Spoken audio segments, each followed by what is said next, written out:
Bienvenue au programme Protégeons nos émotions des ministères de la femme de la division interaméricaine des Adventistes du 7e jour. Aujourd'hui, nous allons parler de la peur. Le dictionnaire français définit la peur comme un sentiment d'angoisse, éprouvé en présence d'une menace ou à la pensée d'un danger réel ou imaginaire. Nous avons tous connu des moments de peur, n'est-ce pas? Tous les jours, petits et grands, nous faisons face à des situations stressantes que le corps considère comme des dangers. Mais une situation de peur entretenue ou chronique peut nous empêcher de mener une vie normale et sociale. Pire encore, gâcher notre santé physique, sociale, mentale et spirituelle. Selon la psychologue, la peur se manifeste aussi bien chez l'homme que chez les animaux, par des réactions observables diverses suivant son intensité. Il est normal d'avoir peur, car la peur nous permet de prendre des décisions rapides, de sauver notre vie ou de réaliser un rêve qui nous tient à cœur. La peur est liée à notre instinct de conservation, car elle nous permet de vivre avec prudence. Mais comment réagissons-nous face au danger? Lorsque nous sommes en présence de dangers réels ou imaginaires, notre corps réagit en sécrétant des hormones qui nous mettent en état d'alerte. Dans ce cas, la peur se traduit par des réactions physiologiques telles que l'accélération du rythme cardiaque, tremblements, transpiration. Face à la peur, chacun d'entre nous réagira de l'une ou l'autre de ces trois façons, selon l'intensité de la situation, du contexte particulier et de notre état mental. Soit nous prenons la fuite, soit nous restons figés de stupeur, soit nous ripostons en affrontant la situation advienne que pourra.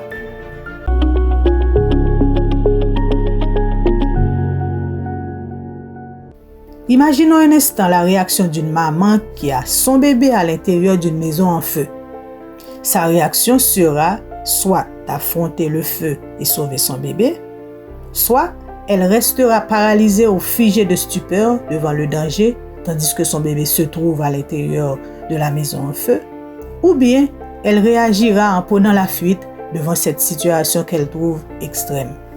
Chacun de nous, selon l'intensité de la situation, utilisera l'une ou l'autre de ces réactions pour se défendre ou survivre.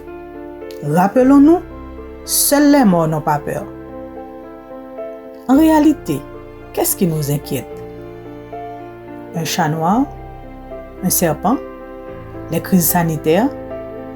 Un cancer? L'économie mondiale? Un avenir incertain? L'enfer? Chacun de nous a toujours une raison d'avoir peur. Anticiper le futur est une source d'angoisse. Ressasser le passé revient à marquer les pas sur place et ne pas avancer. Vivre au jour le jour sans se soucier du lendemain est irresponsable. Lorsque la peur est entretenue par l'angoisse et se transforme en inquiétude, notre corps réagit physiquement par des signaux d'alerte que nous appelons maux de tête, douleur abdominale, manque d'appétit, allergie, manque de concentration, troubles du sommeil, baisse du niveau d'énergie et j'en passe. À ce stade, que devons-nous faire? La meilleure solution sera toujours de trouver le bon équilibre.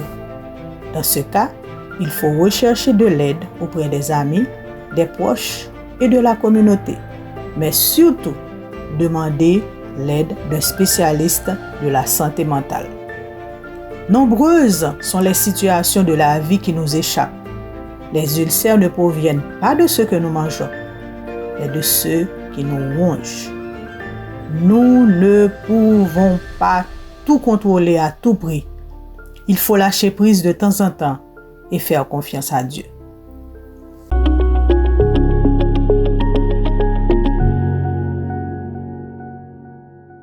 La Bible est remplie de promesses de Dieu pour nous aider à vaincre nos inquiétudes. Laissez-moi partager quelques-unes avec vous. Promesse numéro 1.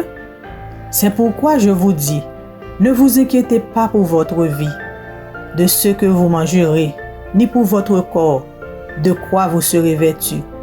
La vie n'est-elle pas plus que la nourriture et le corps plus que le vêtement? Matthieu 6, verset 25. Promesse numéro 2. Ne vous inquiétez donc pas du lendemain, car le lendemain aura soin de lui-même. À chaque jour suffit sa peine. Matthieu 6, verset 34. Promesse numéro 3. Car je connais les projets que j'ai formés sur vous, dit l'Éternel, projets de paix et non de malheur, afin de vous donner un avenir et de l'espérance. Jérémie 29, verset 11.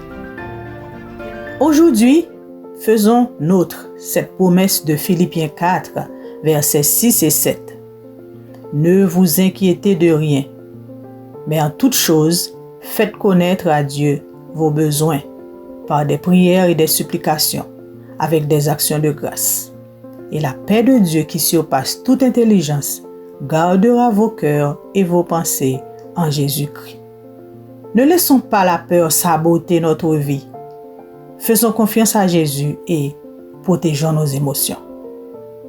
L'équipe des ministères de la femme de la division interaméricaine vous remercie d'avoir été des nôtres. À bientôt pour la prochaine capsule de Protégeons nos émotions.